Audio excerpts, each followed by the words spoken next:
మహబూబాబాద్ జిల్లా కేంద్రంలోని క్యాంపు కార్యాలయంలో మాజీ ఎంపీ మాలోత్ కవిత మాట్లాడుతూ జిల్లా వ్యాప్తంగా 18 మండలాల్లో బీఆర్ఎస్ పార్టీ నుండి సర్పంచులుగా గెలుపొందిన వారికి సన్మాన కార్యక్రమానికి మాజీ మంత్రి కేటీఆర్ వస్తున్నారని తెలిపారు. బీఆర్ఎస్ అధికారంలో లేకున్నా జిల్లాలలో 145 సర్పంచ్ స్థానాలను గెలుపొందామంటే చాలా గొప్పతనమేనని ఆమె అన్నారు.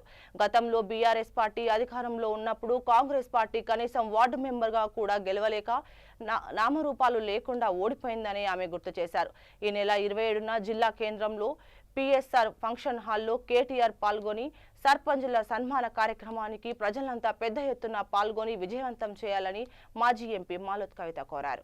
ప్రతి ఒక్క అభ్యర్థి కూడా మొన్నటి 3 దఫాలుగా 3 ఫేజ్లలో అయిన ఎలక్షన్స్ లో ఎవరైతే పోటీ చేసిన అభ్యర్థులందరూ కూడా ఒక అంటే ఆత్మీయ సమ్మేళనంగా ఏర్పాటు చేసుకొని దాంతో పాటు గెలిచిన అభ్యర్థులు కూడా సన్మానం చేసుకొని కార్యక్రమంలో భాగంగా ఇవాళ కేటీఆర్ గారు రాష్ట్ర వ్యాప్తంగా పలు జిల్లాల్లో పర్యటించే విషయం మీ అందరూ తెలిస్తే అందులో భాగంగానే మేము అడగగానే వారు వెంటనే మోబాద్కి వస్తా అని నిజంగా చాలా సంతోషిస్తున్నాం.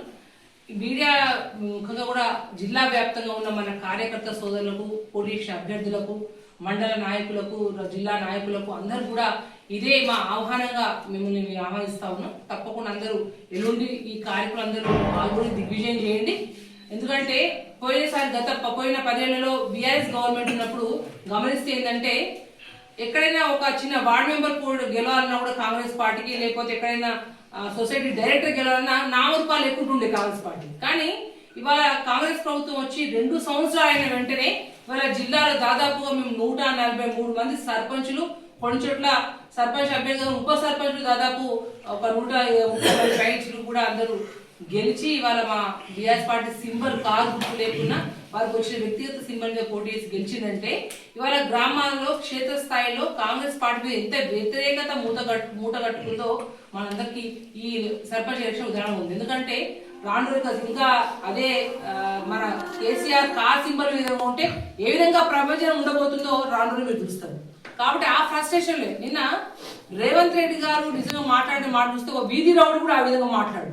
అంత దరిద్రంగా అంటే కేసీఆర్ గారు ఒక్కసారి వచ్చి ఒక అర్ధగంట 40 నిమిషాలు ప్రెస్ మీట్ పెట్టగానే ఇంత ఉలుక్కి పడి ఆయన ఫ్రస్ట్రేషన్ ఏం చేయాలో తోచక మళ్ళీ గతంలో మాట్లాడిన నీచమైన మాటల కంటే అధ్వానంగా ఒక వీధి రౌడీ కంటే దిగజారి కూడా ఇవాళ బీఆర్ఎస్ పార్టీ మీద కేసీఆర్ మీద ఏదైతే అక్కసు వెళ్ళగలుగుతున్నారో ప్రజలందరూ గమనిస్తూనే ఉన్నారు. ఇంకా 3 ఏళ్ళు మీరు ఉంటారేమో కానీ రాను రోజుల్లో ఖచ్చితంగా మిమ్మల్ని ప్రతి ఒక్కరు బుద్ధి చెప్తారు. ఇవాళ చూడండి మహబూబాబాద్ జిల్లా వ్యాప్తంగా మరిపేడలో యూరియా కోసం ఇప్పుడు క్యూ లైన్లు చూడండి, నర్సులపేటలో చూడండి, ఇవాళ చిన్నగూడలో చూడండి. అంటే నిజంగా మీ బుద్ధి సిగ్గుంటే క్షేత్రస్థాయిలో రైతాంగానికి కావాల్సిన వారికి యూరియా బస్తాలకు కావచ్చు మిగతా సంక్షేమాలను దృష్టి పెట్టాలి. కానీ పొద్దున లేస్తే తిట్ల దండకం మీదనే ఈ కాంగ్రెస్ ప్రభుత్వం పనిచేస్తా ఉంది.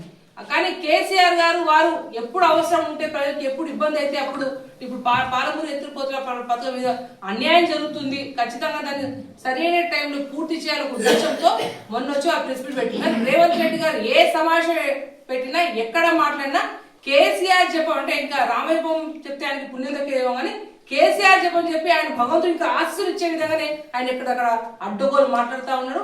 ఏదైనా ప్రజలు గమనిస్తూనే ఉన్నారు. కానీ ఇవాళ మహబూబాబాద్ జిల్లాలో పూర్తి నాయకత్వం అందరం రవీంద్రరావు గారు, నేను, రెడ్డి నాయక్ గారు, శంకర్ నాయక్ గారు, సత్యరాజు గారు, మిగతా ఉన్న మా నాయకత్వం అందరం కూడా ఏకమై అందరు సమిష్టిగా కూడా ఎల్లుండి కార్యక్రమాన్ని బ్రహ్మాండంగా దిగ్విజయం చేస్తా ఉన్నాం. మీ దీంట్లో కూడా మీడియా మిత్రులు కూడా భాగస్వామ్యం కావాలని చెప్పేసి మరియు 18కి రావాలి. ఎందుకంటే ఇటు పక్కన హరిప్రియ గారు మరియు పక్కన నాగజ్యోతి గారు, దయాకర్ గారు అందరూ సమిష్టిగా అందరూ కూడా ఎల్లుండి కార్యక్రమాన్ని అందరూ పాల్గొని ఈ కార్యక్రమం దిగ్విజయం చేయాలని కార్యకర్త సోదరులకు గెలిచిన అభ్యర్థులకు పోటీ చేసిన అభ్యర్థులు కూడా ఇదే పిలుపుగా భావించి ఎల్లుండి కార్యక్రమం దిగ్విజయాన్ని మరొకసారి కోరుకుంటున్నాం.